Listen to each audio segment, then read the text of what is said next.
أعوذ بالله من الشيطان الرجيم بسم الله الرحمن الرحيم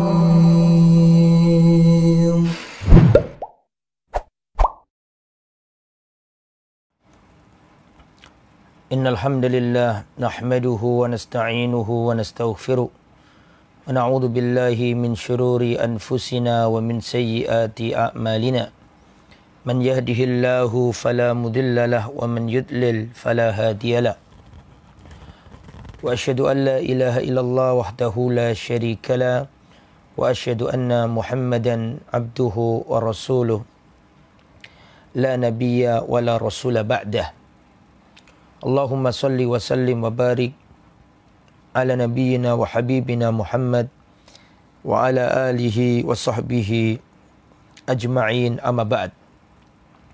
Ikhwatal iman, saudara-saudaraku kaum muslimin yang dirahmati oleh Allah Subhanahu wa taala. Ada banyak hal yang dianggap membatalkan puasa, padahal sejatinya tidak. Jadi ada hal-hal yang dianggap membatalkan puasa padahal tidak. Lah apa saja hal-hal yang dianggap membatalkan puasa padahal tidak? Kita belajar bersama. Ma yubahu lis-shaimi, apa saja yang dibolehkan bagi orang yang berpuasa. Yang pertama al-huslu lit-tabarrudi, mandi mengguyur tubuh niatnya untuk mendinginkan badan.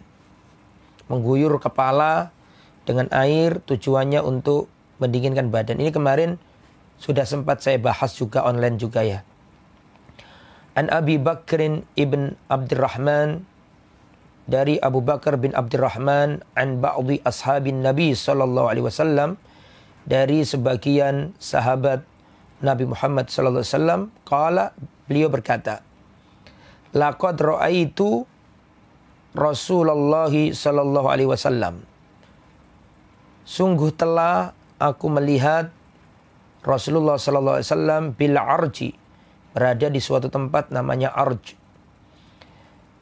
Yasubbu ala ra'sihil ma'a, aku melihat Rasulullah di tempat namanya arj, beliau mengguyur air ala ra'sihi, di atas kepalanya.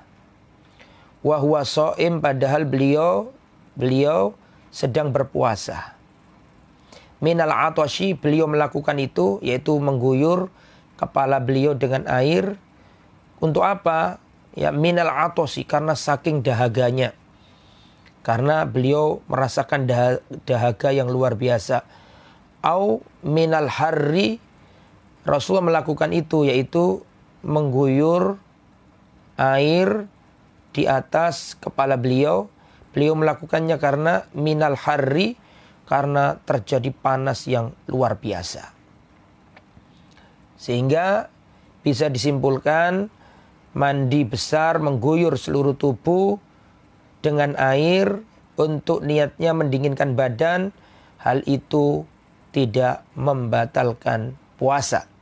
Jadi kalau misalnya ada orang pulang dari kerja, kepanasan, ya pengen rehat, maka boleh dia ke kamar mandi, mengguyur seluruh tubuhnya dari ujung rambut sampai ujung kaki.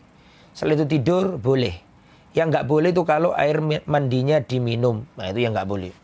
Kalau untuk mendinginkan badan, maka tidak mengapa. Itu yang nomor pertama. Sekarang nomor dua, al-madmadhatu, berkumur.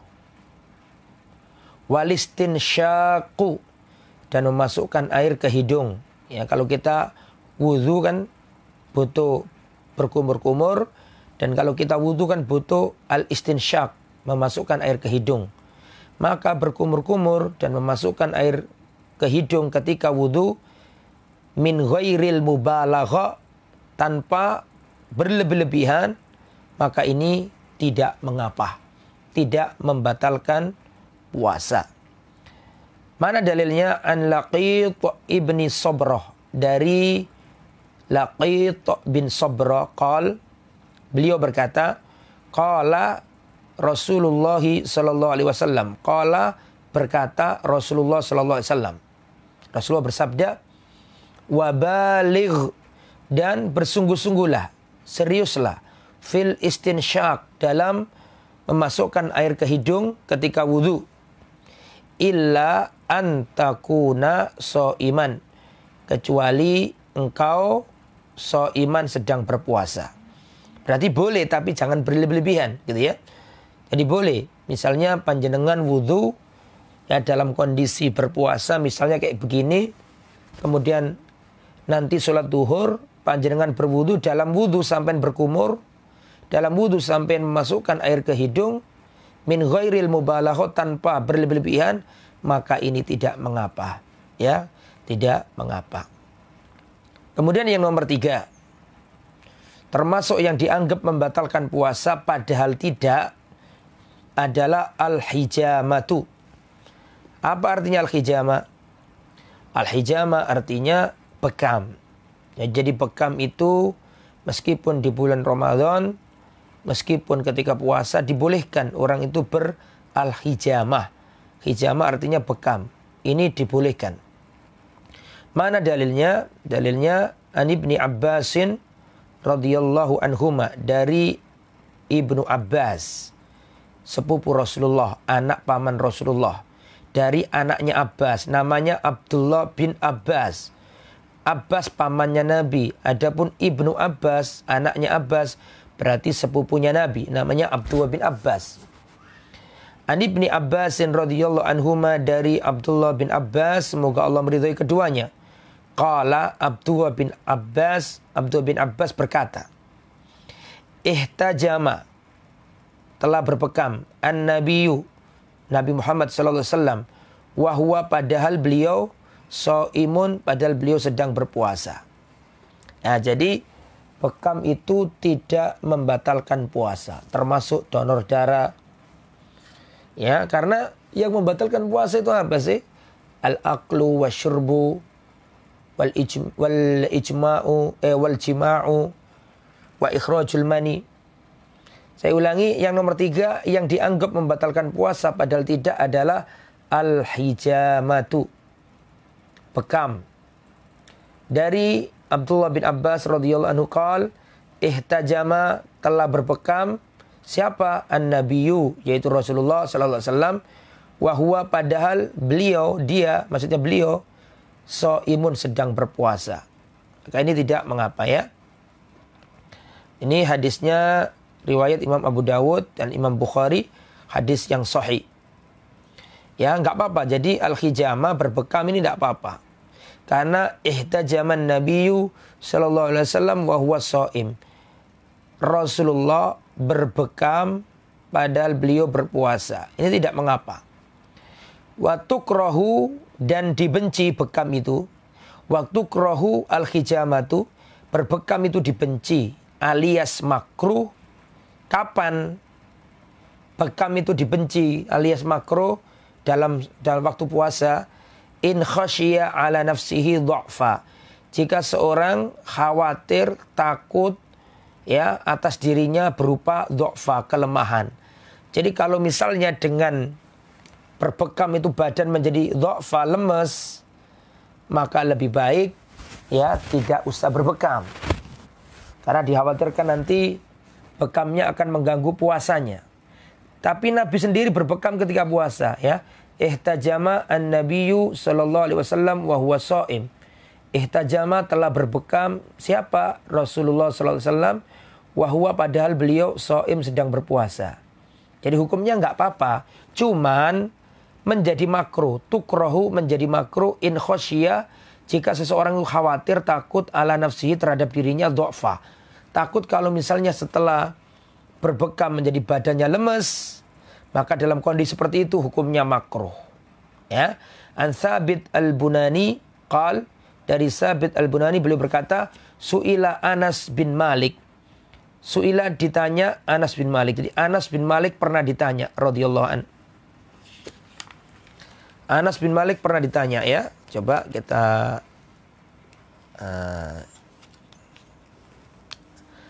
Anas bin Malik pernah ditanya, akuntum takrahunal hijamata lis-shaimi, Wahai Anas bin Malik, apakah kalian dulu para sahabat Nabi itu membenci berbekam ketika puasa? Kata beliau, enggak apa-apa, boleh, enggak apa-apa. Illa min ajli dha'fi, kecuali kalau dikhawatirkan terjadi apa? Kelemahan. Kalau dikhawatirkan terjadi kelemahan, maka jangan berbekam ketika bulan Ramadan. Tapi kalau badannya kuat, tidak ngefek pada puasanya, maka tidak mengapa.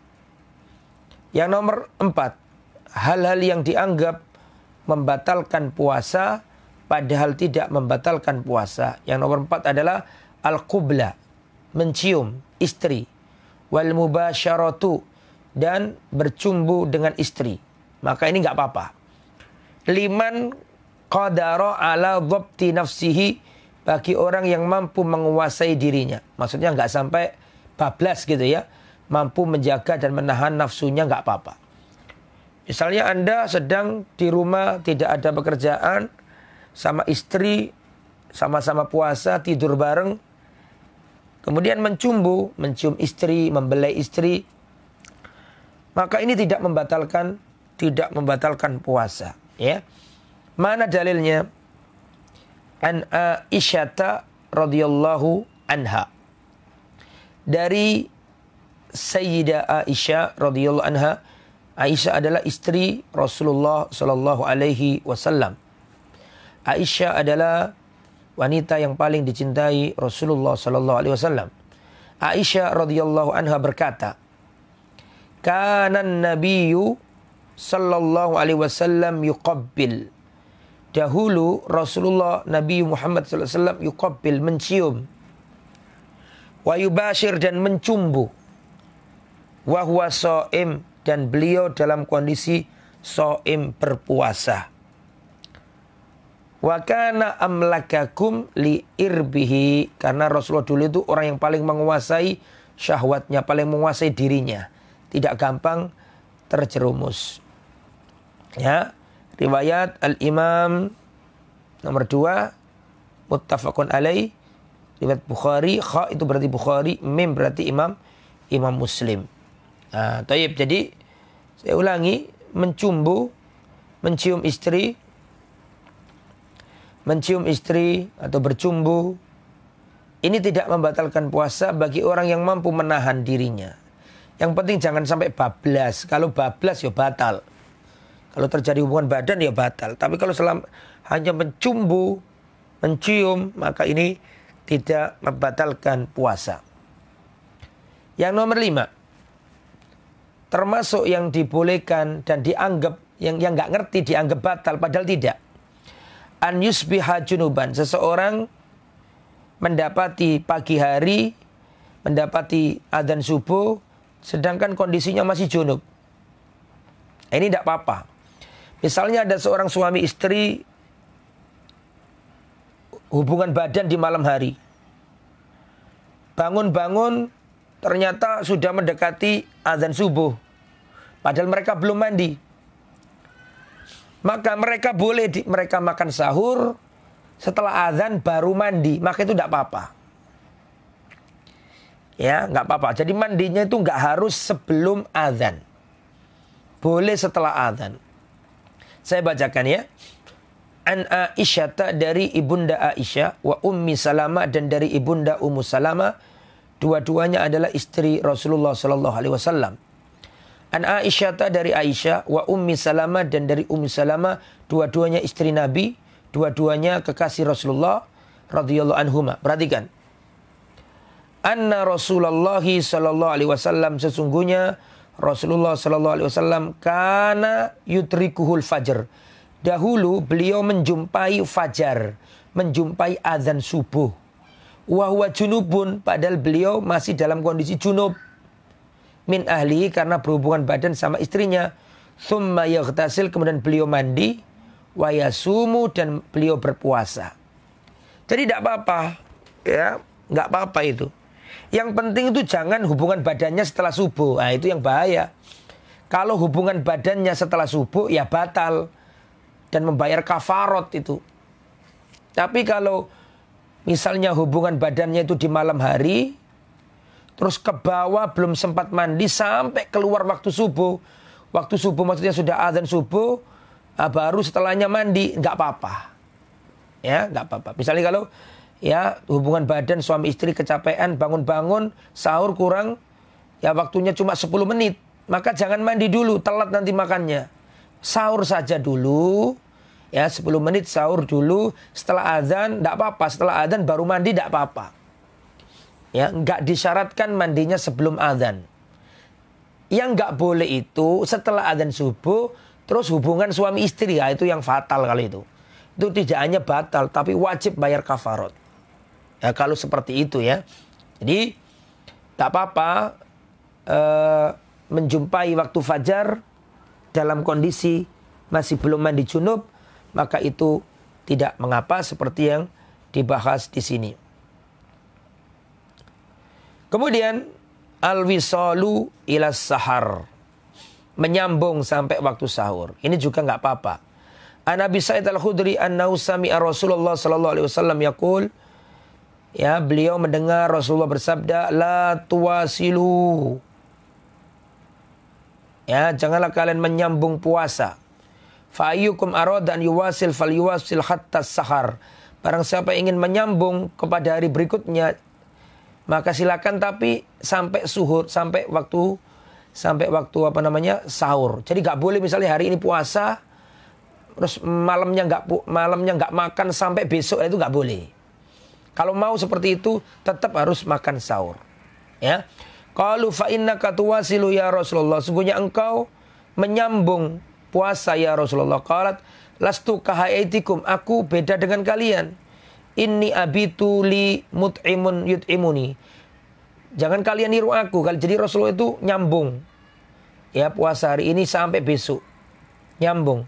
Nah, Nabi melarang para sahabat, lastu kahaitikum, kahaiatikum. Aku tidak seperti keadaan kalian. Inni abitu, aku bermalam hari, aku bertidur, aku bermalam hari.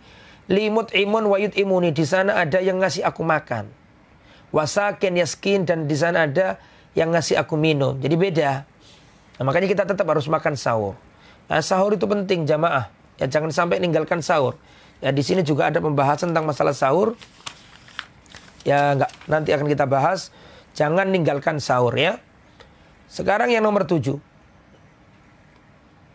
Termasuk yang dibolehkan ketika berpuasa dan tidak membatalkan puasa adalah as-siwak. Bersiwak itu boleh. Siwak itu apa? Siwak itu sebuah proses amalia untuk membersihkan mulut dan gigi kita. Itu namanya siwak. Bisa pakai odol, bisa pakai sikat, bisa pakai kayu arok yang dikenal dengan kayu siwak itu. Jadi siwak di sini tuh maksudnya umum, ya termasuk bersikat gigi, ya masuk siwak juga, itu boleh. Wattibu, dan boleh juga memakai minyak wangi. Jadi pakai minyak wangi itu boleh ketika berpuasa. Wal adhan, dan boleh pakai minyak. Wal kuhl, dan bolehnya bercelak. Ya, bercelak itu tidak membatalkan puasa. Wal qatrah, dan boleh pakai obat tetes mata. Selama tidak dikhawatirkan masuk ya. Wal hukna, dan boleh suntik. Ya, hukna artinya suntik. Jadi boleh nggak suntik inilah. Suntik sendiri itu ada penjelasan para ulama tentang masalah suntik ini loh. Ini kan suntik artinya. Huknah, suntik. Suntik ini ada 2 macam. Ada yang boleh dan ada yang tidak boleh ketika puasa. Kalau yang dimaksud suntik di sini itu untuk pengobatan, ditusukkan misalnya suntikan itu mohon maaf ya, di pantat pasien, maka itu tidak membatalkan puasa. Kalau tujuannya untuk lil ilaj, litadawi. Tapi kalau suntikan itu tujuannya untuk memberi gizi, litaghdhiyah, memberi gizi, seperti ya infus, disuntik untuk mengalirkan saripati makanan, itu membatalkan puasa. Kalau suntikan seperti itu maka itu membatalkan puasa. Tapi kalau suntikan yang tidak niatnya untuk memberi asupan gizi maka tidak mengapa. Jadi saya ulangi, bersiwak, pakai minyak wangi, pakai minyak rambut, atau pakai celak, pakai tetes mata, suntik, itu tidak membatalkan puasa. Tidak membatalkan apa? Puasa. Wal aslu fi ibahati hadhil asya al-bara'ah al-asliyah.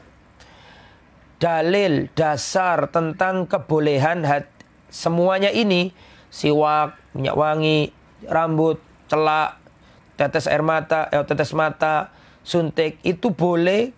Dalilnya adalah al-bara'ah al-asliyah.